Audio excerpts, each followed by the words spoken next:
Okay, remember that they're changing my voice. In this video, I'm going to go over the 5th, 6th, and 7th churches, seals, trumpets, and bowls. Remember, this is about the world transforming into a place that doesn't have true love, right? God is love, the absence of true love, the absence of God, the absence of true justice, righteousness, etc. is the pit. And some people try to use psychology to confuse that as part of Babylon's culture and ways. So I went over the 4th church, Thyatira, the sexual immorality. They're eating food sacrificed to idols. Them and their offspring are going to suffer intensely, spiritually, and then eternally in the afterlife. And, you know, they're said to be spiritually dead, and hell follows, behold, a rider on a pale horse, right? Death and Hades follow with him. Okay? Behold, a pale horse, and on it sat death, and Hades follow with him. Excuse me.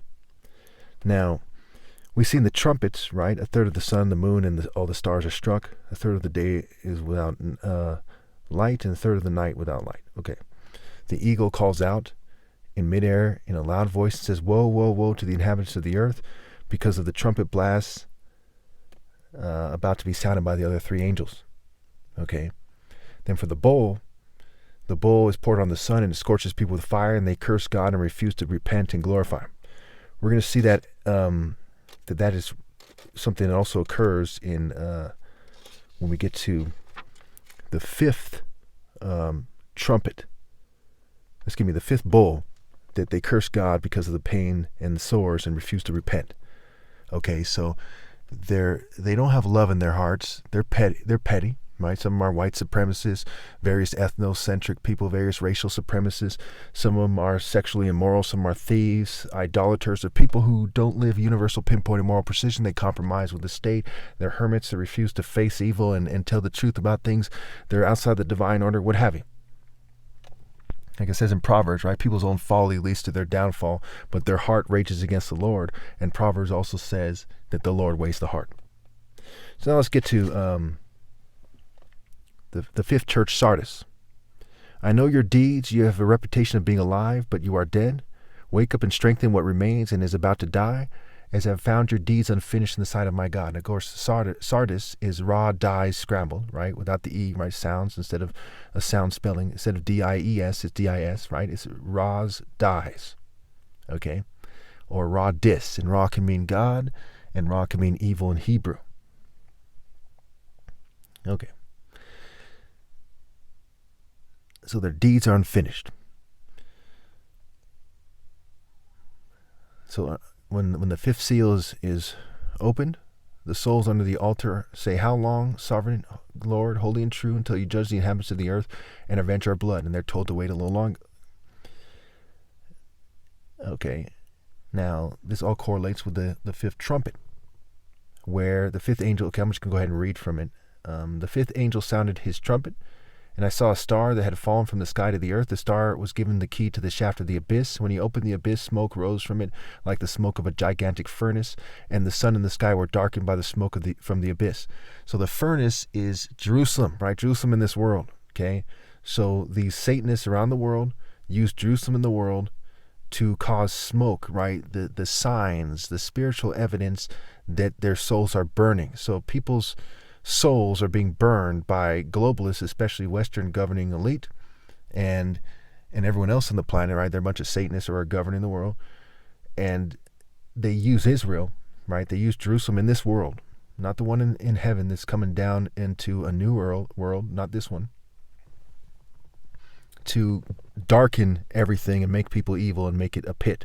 This is part of the transformation, right? There's burning sulfur, there's the furnace, there's people's lights getting snuffed out because of their evil deeds, right? Their spiritual light, their inner glow, what have you. And out of the smoke, locusts come down on the earth, and they were given power like that of scorpions of the earth. Now, the locusts are said to be the officials. They're said to be the soldiers. They're said to be thieves, people looting people, okay? And it's spiritually looting them first and foremost. The presence of wicked people spiritually loots all those outside the divine order, first and foremost. And then they do some kind of symbolic stuff and some physical and literal stuff as well. You know, they literally steal from them as people and officials and what have you. politicians and their government officials and corporate groups and so on and so forth. Okay. They were told not to harm the grass of the earth or any plant or tree, but only those who do not have the seal of God on their forehead. They were not allowed to kill them, but only to torture them for 5 months. The number is symbolic until it is accomplished, based on, one could say the number 5 is the number for man. There's all kinds of connections there, but it has to do with them completing their kind of script, their what they think should be done. And the agony, the people who wrote this book, and obviously God didn't make this book. This is someone poetically describing it and twisting it in favor. The idea is to do it in favor of the white man, and the Jews and LGBT people, but it just makes their lives worse. Okay. The agony they suffer was like that of the sting of a scorpion when it strikes. During those days, people will seek death but will not find it. They will long to die, but death will elude them. The locusts looked like horses prepared for battle. On their heads, they wore something like crowns of gold, and their faces resembled human faces. So they have their own conception of wisdom. Gold stands for wisdom. And, of course, they're actually human, so their faces resemble human faces. And that's their way of saying that these are people, and they're people's spirits that they're talking about. And people's spirits merge with demonic ideas. Their hair was like women's hair, right? They're gender neutral. And their teeth were like lions' teeth. They had breastplates like breastplates of iron. And the sounds of their wings was like the thundering of many horses and chariots rushing into battle. This is why rock and roll singers and other people and WWF guys, the kind of LGBT form people, have long hair and in kind of effeminate ways and so on and so forth. Okay.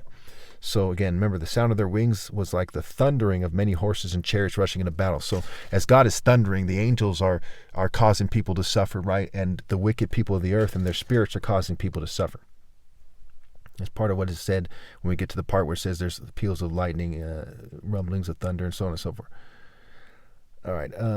They had tails like stingers, like scorpions, and in their tails they had the power to torment people for 5 months.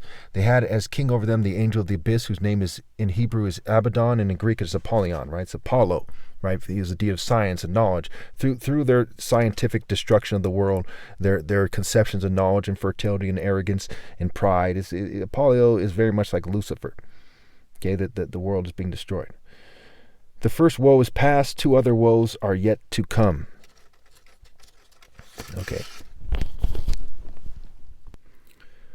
Okay, so the 5th bowl is poured on the throne of the beast, and the kingdom is plunged into darkness, the kingdom of the world. And the people gnaw their tongues in agony. They curse God because of the pain and the sores and refuse to repent. Looks like I'm going to have to go over and make another video, but let's just start on number 6. Okay, so the 6th church is Philadelphia. There's actually no complaints. The seal is open, the 6th seal. And there's a great earthquake, and the sun turned black like sackcloth made of goat hair, and the whole moon turned blood red. Now remember, in the last, in the 5th trumpet, in the 5th bowl, okay, we see that the darkness from the smoke. We see the bowl plunged on the 5th bowl poured on the throne of the beast is plunged into darkness. So now there's more darkness in the 6th bowl. That's why the eagle said, "Woe, woe to them," because they're being put into the pit. It's a transformation, right? Revelation, reveal, alpha, shun, revel. The revelers who are shunning God and trying to seek happiness and fun, by cheating me out of my right to lead. Okay, and they're being plunged in this pitch darkness, and it has implications on true love and romantic justice and dating and marriage and so on and so forth. And this is key. Those ideas are key in why this is happening. Because God is love, God is the creator, and they're creating abominations, right? We'll see that in Revelation 17, where it says that Mystery Babylon is the mother of abominations and the wicked and so on and so forth, and everything unclean. Okay. So the whole moon turned blood red. Also the stars fall to the earth as figs fall from a fig tree when shaken by a strong wind. The heavens recede and are rolled up like a scroll. Now the figs have meanings and all this stuff, right? There's the fig leaves from Revelation. Okay, the figs here are compared to stars. It has to do with their conceptions of knowledge. Their glow. They have a Luciferian glow. Okay, and the stars, the glow of God is absent there. The voice of bride and bridegroom, the glow of God, the righteousness, the justice, the Spirit of God is all traces of it are being removed. Okay. That'll take us to the 6th trumpet. I'm just going to go ahead and get into this in the next video.